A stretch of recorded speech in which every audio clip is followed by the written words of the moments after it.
এটা নতুন ভিডিঅ' আপোনাক স্বাগতম জনাইছোঁ। আজি যি দুখন গাড়ী লৈ আনিছোঁ এখন হৈছে আপোনাৰ 2022ৰ 1.7 আৰু এখন হৈছে আপোনাৰ যোদ্ধা 2023 4x4। इसका हिंदी में वीडियो बन चुका है। वो हो गया जीतूस ऑटो हब जो हिंदी चैनल है और ये चैनल অসমীয়া চেনেল। কেতিয়াবা ইয়াত আমি হিন্দী ভিডিঅ' দিওঁ উপায় নাথাকিলে। তো যিসকল অসমীয়াত চাব বিচাৰে এইটো চেনেল চাব পাৰে আৰু যিসকল হিন্দীত চাব বিচাৰে তেওঁ সেইটো চেনেল চাব পাৰে। তো দামটো প্ৰথমে লিখি দিছোঁ চাওক 4x4 যিখন 2023ৰ যোদ্ধা গাড়ী 7,50,000 বলেৰো 1.7 2022 7,50,000। এতিয়া এইটোৰ দাম আপোনালোকে দেখিছে, যদি মনত ফিল হয় অভাৰ প্ৰাইচ হৈছে কিবা হৈছে এইবোৰ লিখি একো লাভ নাই। ঠিক আছে, অভাৰ প্ৰাইচ হৈছেতো হৈছে আৰু আপুনি বেলেগত সস্তাত বিচাৰক। কিন্তু বহুত চেনেল আছে ইউটিউবত, হয় নাই? অসমত বহুতে ভিডিঅ' বনায় 1.5 লাখত ওলাই যাব, 50,000 টকাত ওলাই যাব, সেনেকুৱা ধৰণৰ ভিডিঅ' চাওক। আমি কোনো লোকঢাক নাই কৰা, প্ৰথমে দামটো কৈ দিছোঁ 7.5 লাখ টকা এখন গাড়ীৰ দাম। আৰু এইটোও নকওঁ যে 50,000 টকাত গাড়ী ওলাই যাব। আমি সদায় কওঁ আপোনাৰ ডিপি মোটামুটি 2 পৰা 2.5 লাখ টকা যোগাৰ কৰিব লাগিব। আৰু যিসকলে ভাবিছে যে জীৱনত তেওঁ এবাৰো লোন লোৱা নাই, মোৰ চিভিল বহুত ভাল, তাৰমানে তেখেতক মই ভাল বুলি নকওঁ। লোন লৈছে, সময়মতে পইচা দি আছে, তেওঁকে মই ভাল বুলি ক'ম। ঠিক আছে, যিসকলে জীৱনত লোন লোৱা নাই তেওঁক কেনেকৈ বুজিম যে তেওঁ ভাল হ'বনে নহয়? তেওঁতো ডিফল্টাৰ হ'ব পাৰে। তো প্ৰথমে এখন চাওক যোদ্ধা আপোনাৰ 4x4, যিসকল মণিপুৰ নাগালেণ্ড পাহাৰত যোনে গাড়ী চলায় তেওঁ এইখন গাড়ী চাব পাৰে। 2023ৰ গাড়ী, নতুন মডেলৰ গাড়ী, 7.5 লাখ টকা এখন গাড়ী। এইখন গাড়ী আপোনালোকে চাওক, কণ্ডিশ্যন ঠিকে আছে। এইখন গাড়ী অকশ্যনৰ পৰা কিনি অনা হৈছে। মানে এইখন গাড়ী আগৰ যিজন কাষ্টমাৰ আছিলে তেওঁ হয়তো সেই নতুন গাড়ী লৈছিলে, কিবা অফাৰ পাইছিলে, অফাৰে 50,000 টকা 60,000 ডিপি দি পিনে গাড়ী লৈ যায়। তাৰপিছত কি হ'লে গাড়ীখন তেওঁ চলাব নোৱাৰিলে। কিয়নো চাওক, আপোনালোকে যে গাড়ীখন লোৱাৰ লগে লগেতো আপুনি ভাড়া নাপাবও পাৰে। ভাড়া পাব জানো?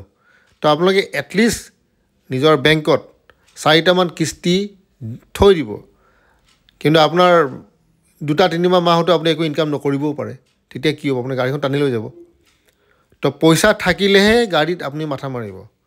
বোলে 50,000 টকা অকল আছে, তাকো ধাৰ কৰি লৈ আহিলে। এই যে গাড়ীখন 18,210 কিলোমিটাৰ চলিছে, তাকো ধাৰ কৰি লৈ আহিলে। তাৰপিছত গাড়ীখন যেনে তেনে ল'লে, কোনোবাই ক'লে গাড়ীটো ল'লে ভালকৈ পইচা মাৰিম। আপুনি গাড়ীখন লৈ ইমান ফটকৈ ইনকাম কৰিব নোৱাৰে, মিছা কথা। সেইকাৰণে প্লেনিং কৰি সেই লাইনটো শিকি লওক, ক'ত চলাব, কেনেকৈ চলাব, কিমান ইনকাম কৰিব, তেতিয়াহে আপুনি গাড়ী ল'ব। নহ'লে অযথা এখন আকৌ চাৰেণ্ডাৰ কৰিব লাগিব ফাইনেন্স কোম্পানীক। মোৰ কথাবোৰ অলপ তিতা হয়, তেতিয়াহ'লে আপোনালোকৰ কামত আহিব। ফ্ল'ৰটো চাব পাৰে এবাৰ, চাই লওক। 7.5 লাখ টকীয়া গাড়ী, টায়াৰ মোটামুটি ঠিকে আছে, বহুত ভাল বুলিও মই নকওঁ, মোটামুটি ঠিক আছে। মানে আপোনাৰ 75% 80% ধৰি ৰাখক। কিন্তু এইবোৰ গাড়ী অকশ্যনত কিনি অনা গাড়ী হয়, তো টায়াৰ কিছুমান কেতিয়াবা অলপ খেলি মেলি থাকে। আৰু কিলোমিটাৰ বেছি চলে নে? 18,000মান চলিছে। তেওঁ বেছিকৈ ভালকৈ চলাবই নাপালে, চলোৱাৰ আগতে তেওঁ গাড়ীখন টানা খাই গ'ল। তো সেইকাৰণে বাৰে বাৰে কওঁ, গাড়ী ল'লে নহয়, গাড়ী চলোৱা লাইনটো আপোনালোকে জানিব লাগিব। চাওক 4x4 এখন গাড়ীৰ কিমান ডিমাণ্ড, কিমান এখন বহুত মানুহ এখন গাড়ী লয়, কিমান লাভান্বিত হৈছে, গাড়ী কিনিছে। যদি ভালকৈ চলাব জানে তেতিয়াহ'লে ভাল লাভ পাব, আৰু যদি চলাব নাজানে ইফাল সিফাল কৰে তেতিয়াহ'লে আৰু গাড়ী আকৌ সেই টানা খাই যায়। নেক্সট আহিছে বলেৰো 1.7 2022ৰ, এখন দামো 7.5 লাখ টকা। আপোনালোকে ধৰি লওক কথাটো কেনেকুৱা ধৰণৰ কেলকুলেশ্যন, আপোনাৰ ধৰি লওক EMI হৈ গ'লে আপোনাৰ 15,000 টকা।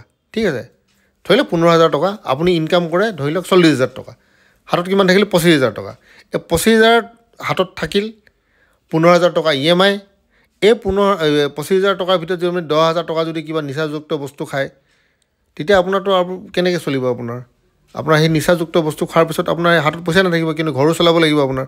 সেইকাৰণে বহুতখিনি কেলকুলেশ্যন কৰাৰ পিছতে আপোনালোকে লোন ল'ব। লোন লোৱাটো ডাঙৰ কথা নহয়, ইয়াক সময়মতে দিয়াটো এটা ডাঙৰ কথা। আপোনাৰ যদি চব ঠিক থাকে, ফাইনেন্স কোম্পানীয়ে আপোনাৰ 7 দিনৰ ভিতৰত গাড়ী ফাইনেন্স কৰাই দিয়ে, কিন্তু আপুনি সেইটো গেৰেণ্টি দিব নোৱাৰে যে 4 বছৰ আপুনি কণ্টিনিউ প্ৰতিমাহে 18,000 দি থাকিব পাৰিব। সেইটো আপুনি কেতিয়াও গেৰেণ্টি দিব নোৱাৰে, কিয়নো মাজত কৰোণা আহিব পাৰে, বেলেগ মহামাৰী হ'ব পাৰে, এনেকুৱা হ'ব যে 3 মাহৰ কাৰণে আপুনি গাড়ী চলাব নোৱাৰিবও পাৰে। তো সেইকাৰণে অলপমান পইচা অলপ যোগাৰ কৰি পিনে গাড়ী লোৱাটো খুবেই মানে এটা ভাল কথা। পইচা নাথাকিলে গাড়ী লৈ লাভ নাই। আপোনালোকে ভাবি আছে এনেকৈ কেনেকৈ কথাবোৰ কয়, তেওঁলোকে গাড়ী বিক্ৰী কৰিব মনে নাই নেকি? মই আপোনালোকৰ ফালৰ কাৰণে কৈ আছোঁ, আমাৰ উদ্দেশ্য অকল গাড়ী বিক্ৰী কৰাই নহয়, আপোনালোকক শুদ্ধ পথত এটা ভাল গাইড দিয়াটো আমাৰ এটা কাম, যাতে আপোনালোকে ব্যৱসায় কৰিব পাৰে, স্বাৱলম্বী হ'ব পাৰে। নতুন গাড়ী কিনিলে আপুনি মোটামুটি ধৰি ৰাখক 12 লাখ টকামান ধৰি ৰাখক। 15 বছৰ টেক্স, ইয়াতো চাওক আপোনাৰ 15 বছৰ টেক্সটো মই কোৱা নাই, 15 বছৰ টেক্সটো দিব লাগিব। ঠিক আছে, 15 বছৰ টেক্সটো আজিলৈ চৰকাৰৰ নিয়ম। এইখিনি 7,50,000 আপুনি কি পাব? ইঞ্চুৰেঞ্চ পাব, ফিটনেছ পাব, পলিউশ্যন পাব, এইখিনি আপোনাক ডিলাৰৰ পৰা আপডেট কৰাই দিব, কিন্তু আপোনাৰ 15 বছৰ টেক্সটো সেইটো আপুনি এবাৰ ডিলাৰৰ লগত কথা পাতি ল'ব। কিন্তু মই যিমানখিনি জানো 15 বছৰ টেক্সটো আপোনালোকে নিজে পে'মেণ্ট কৰিব লাগিব। কিন্তু ইয়াৰ আগতো মই এনেকুৱা ধৰণৰ ভিডিঅ' বনাইছোঁ, কাষ্টমাৰে নিজে 15 বছৰ টেক্স দিছে। আপুনি হয়তো ডিলাৰক ক'ব পাৰে দাদা 1 বছৰ টেক্সটো আপুনি দি দিয়ক, সেইখিনি হয়তো আপুনি ৰিকুৱেষ্ট কৰিব পাৰে, বা এইটো ক'ব পাৰে যে দাদা 2 বছৰ টেক্সটো আপুনি দি দিয়ক, সেইখিনি ক'ব পাৰে। কিন্তু গোটেই 15 বছৰ টেক্স হয়তো ডিলাৰে নিদিব। এখন গাড়ীও মোটামুটি 38,000 মান চলিছে। 1.7 চাওক, বলেৰ পিক আপ 1.7ৰ ওপৰত একো নাই। 1.7ৰ ডিমাণ্ড খুব বেছি, মই যিমানখিনি ফোন পাওঁ, দিনে ৰাতি ফোন পাওঁ, কিন্তু চবেই 1.7 কয়। আৰু চবৰ খালি এটাই কথা, দাদা 50,000 টকা ওলাব নি? দাদা আপুনি 50,000 টকা ওলাই কৰিবনো কি এখন গাড়ী আপুনি? ঠিক আছে, আপুনি চলাব নোৱাৰিব, হাতত পইচাও নাই, ধাৰ ধুৰ লৈ 50,000 টকাৰ গাড়ীখন ল'লে বাৰু, ফাইনেন্স পালে, তাৰপিছত গাড়ীখন টানি লৈ যাব ফাইনেন্স কোম্পানী, কিন্তু আপুনি কিস্তিটো দিবই নোৱাৰে। কিস্তি দিবলৈ হ'লে কমচে কম বেংকত আপোনাৰ পইচা থাকিব লাগিব ন।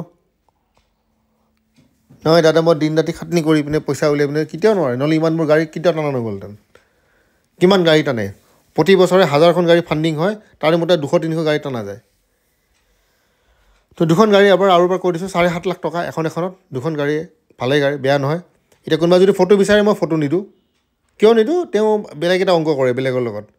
ঠিক আছে, মই মানুহ লৈ আহিম, দাদা পইচা অলপ উলিয়াই দিব, দাদা মোৰ মামাক লৈ আনিম, দাদা মোৰ দেউতাক লৈ আনিম, দেউতাক ক'ব ইমান দাম, বাকী পইচাখিনি মোক উলিয়াই দিব। এই অংকটো মই কৰিব নিদিওঁ, যোনে আপুনি যি ভাবে ভাবক।